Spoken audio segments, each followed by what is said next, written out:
microphone stand, but I guess it doesn't adjust. I'm not sure it goes down that way. Yeah, no, I know. I'm sure. Yeah, it's taped. It's taped, yeah. It's Annabelle. Yeah. So, like he said, I'm Beckett Radonich, and this is my voice, 4 months on T. So I'm legit 4 months today. So I'm really excited about that. I am the son of 2 very lucky parents, the father of a really cool kid, the husband of a wonderful wife, and the brother of the poor boy who had to follow in my footsteps. I am a crafter, a maker, a baker, and a nerd who thinks he is a lot cooler than he actually is. I'm also a transgender man, and I want to go ahead and say, first off, I do not speak for the entire transgender community, just I can speak from my experiences and the people that I know. I also apologize because this was written for an audience that was mostly cis-het people, and they didn't understand everything I was saying. So, I need you to be clear on 2 words before I go on. First word is transgender. If you've been living under a rock, that means somebody whose physical sex does not align with their gender. Okay? It is an adjective. It is not a noun. I am not a transgender. It also is not a verb. I was not transgendered. You know, I didn't walk down the street and somebody walk up and like splash me and I was all of a sudden transgendered. Not how it works. The second word is cisgender. This is not a slur, this is not an insult, it just means not transgender. So let's just get that clear. So I need to talk to you about some things that you should not say to trans people that are said to trans people on a daily basis. Let's go. You will always be a girl to me. I understand that your memories of me might be me presenting as a girl, and those memories may be precious to you, but it's totally invalidating.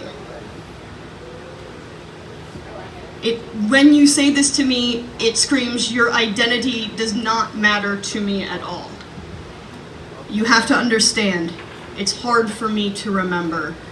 Maybe I'll be better when you look more like a man. These were spoken to me by a friend who is no longer a friend after he misgendered me several times in one conversation.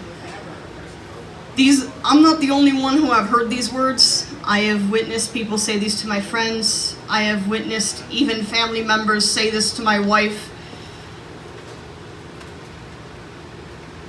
It's pretty much everybody I know who's trans has heard this. When you say something like that, it says to me, your name and your pronouns are an inconvenience, and I'm going to put my comfort, I'd rather put my convenience over your comfort and your safety. Yeah. I try to be forgiving with my family, and I understand that it's not going to happen overnight, but it takes a conscious effort. Also, once somebody has told you their preferred name and pronouns, please use them in present and past reference. So what's your real name? My real name is Beckett. It's not the name that my parents gave me when I was born, but it is the name that I use and that I actually have discussed with my parents and we agreed upon. I know what you're really asking is what my birth name is, and that's none of your goddamn business. Some trans folks are open to sharing their birth name with you. Most of us are not.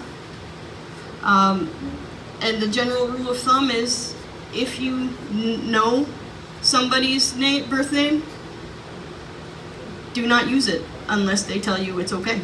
That's privileged information. In an interview with Jenna Talikova, a beauty queen who happens to be transgender, Barbara Walters asked a question that was should not have been asked on national television. She said, and I quote, "If I were to see you naked, would you look totally like a woman?" Really, Barbara? Did you just ask her which genitals she had on national television? I mean, that would make anybody uncomfortable. Would you be okay if I came up to you and said, "Excuse me, sir, how big is your penis?" No, nobody would be okay with that. But for some reason, people think it's okay to ask us about our genitals.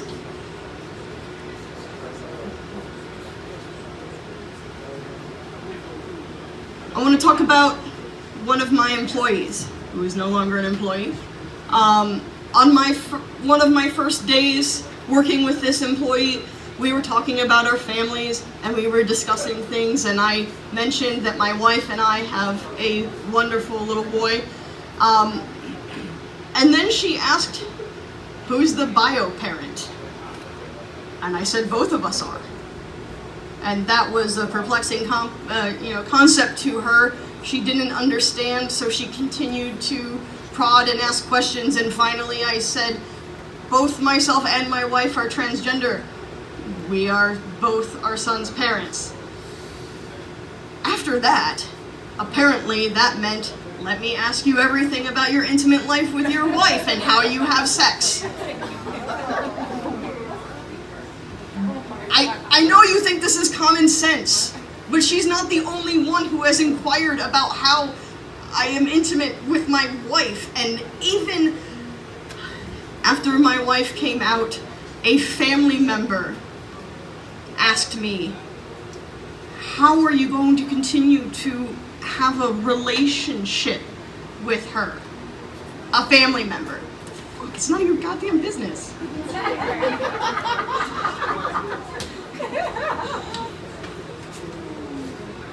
Sorry, I actually remembered more than I thought I was going to. So, are you gonna get the surgery? There you go, asking about our goddamn genitals again.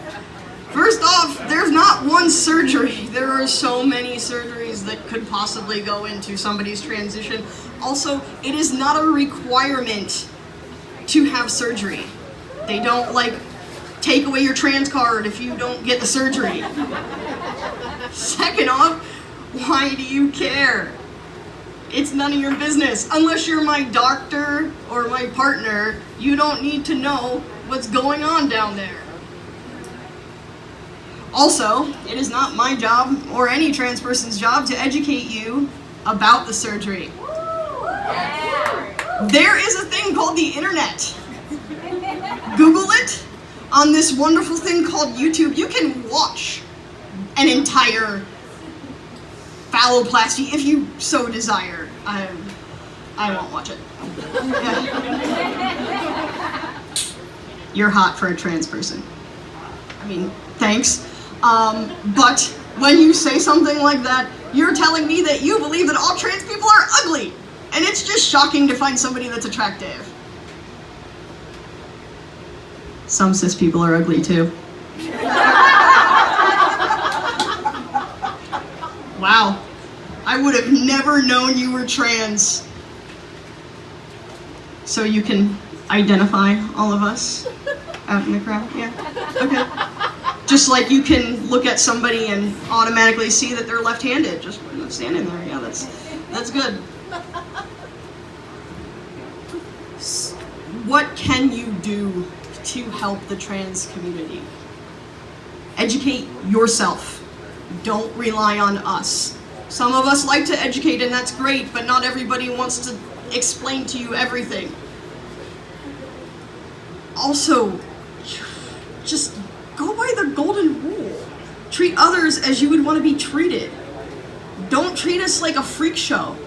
Don't treat us like a case study. We are not animals on display in a zoo. Above all, we are human. Thank you.